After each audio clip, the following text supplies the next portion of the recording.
ನಿಮ್ಮನ್ನ ಎಕ್ಸಾಕ್ಟ್ ಆಗಿ ಯಾವ ಸ್ಟೇಷನ್ಗೆ ಮತ್ತೆ ಯಾವಾಗ ಕರೆಸಿದ್ರು ಸರ್? ಪೊಲೀಸರು ಕರೆಸಿ ನಿಮ್ದೇನು ವಿಚಾರಣೆ ಖಂಡಿತ ಕರೆಸಿದ್ರು ಅಥವಾ ಈ ಘಟನೆ ಬಗ್ಗೆ ಎಕ್ಸ್ಪ್ಲೇಷನ್ ಕೊಡಿ ಅಂತಾನೋ ಅಥವಾ ಇವ್ರಿಗೆ ಯಾರಿಗಾದ್ರು ಸಂಬಂಧ ಇದೆಯಾ ಅಂತಾನೋ ಅಥವಾ ನಿಮ್ಮ ಈ ಸಂಸ್ಥೆಗೆ ವಿಚಾರಣೆಗೆ ಬನ್ನಿ, ಇದೆಲ್ಲ ವಿಚಾರಣೆ ನಡೀತಾ ಇದೆ ಅಂದ್ರೆ ಒಂದ್ 4-5 ಜನ ನನ್ನನ್ನು ಕರೆದಿದ್ರು, ನನ್ನ ಅಸೋಸಿಯೇಟ್ ಸ್ವಾಮಿನ್ ಕರೆದಿದ್ರು, ಪ್ರವೀಣ್ ಅನ್ನೋ ವ್ಯಕ್ತಿನ ಕರೆದಿದ್ರು, ನಿರ್ಮಾಪಕರನ್ನ ಕರೆದಿದ್ರು. ಅದಾದ್ಮೇಲೆ ಡಿಜಿಟಲ್ ಟೆರೈನ್ ಅನ್ನೋ ಕಂಪ್ನಿಲಿ ಮಾತಾಡ್ತಾ ಇದ್ದ ಇದು ಕೆಲಸ ಮಾಡ್ತಾ ಇದ್ದಂತ ಯಾರ ಅವ್ರ ಹೆಸರೇನು ಮಾರುತಿ ಮತ್ತೆ ಲೋಕೇಶ್ ಅನ್ನೋರ್ನ ಎಲ್ಲಾರನ್ನೂ ಕರೆದು ಎನ್ಕ್ವೈರಿ ಮಾಡಿದ್ದಾರೆ. ಯಾರ್ಯಾರಿಗೆ ಅವ್ನು ಕೊಟ್ಟಿದ್ದೀನಿ ಅಂತ ಹೇಳಿದಾನೋ ಎಲ್ಲಾರನ್ನೂ ಕರೆದು ಎನ್ಕ್ವೈರಿ ಮಾಡಿದ್ದಾರೆ. ಮತ್ತೆ ಕೊಟ್ಟಿರೋರು ಅದನ್ನ ಒಪ್ಕೊಂಡು ನಮ್ಗೆ ಇಷ್ಟಿಷ್ಟು ಕೊಟ್ಟಿದ್ರು ಅಂತ ಅಂದ್ಬಿಟ್ಟು ಅದನ್ನ ವಾಪಸ್ ಇದ್ರ ಏನೋ ಚೆಕ್ ಗಿಕ್ಕು ಕೊಟ್ಟು ಅದನ್ನ ಕ್ಲಿಯರು ಮಾಡ್ಕೊಂಡಿದ್ದಾರೆ.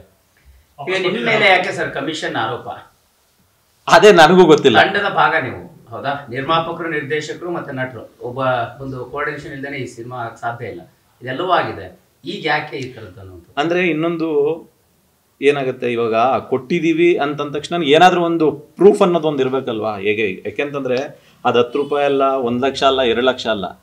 ಒಬ್ರು 50 ಲಕ್ಷ ಅಂತಾರೆ, ಒಬ್ರು 75 ಲಕ್ಷ ಅಂತಾರೆ, ಇನ್ನೊಬ್ರು 1 ಕೋಟಿ ಅಂತಾರೆ. 1 ಕೋಟಿನ ಯಾವ್ದಾದ್ರು ಒಂದು ಫೋನ್ ಕಾಲೋ ಇಲ್ಲ ಅಂತಂದ್ರೆ ಅಟ್ಲೀಸ್ಟ್ ಒಂದು ಮೆಸೇಜೋ ಇಲ್ಲ ಅಂತಂದ್ರೆ ಯಾವ್ದು ಕೊಟ್ಟಿರೋದಕ್ಕೆ ದುಡ್ಡು ಕೊಟ್ಟಿದ್ರು ಅವ್ನು ಎಲ್ಲಿ ಡ್ರಾ ಮಾಡಿದಾನೆ, ಎಲ್ಲಿ ಕೊಟ್ಟಿದ್ದಾನೆ, ಯಾವ ಜಾಗದಲ್ಲಿ ಕೊಟ್ಟಿದ್ದಾನೆ ಅನ್ನೋದಕ್ಕಾದ್ರೂ ಒಂದು ಮಾಹಿತಿನಾದ್ರೂ ಇರ್ಬೇಕಲ್ವಾ?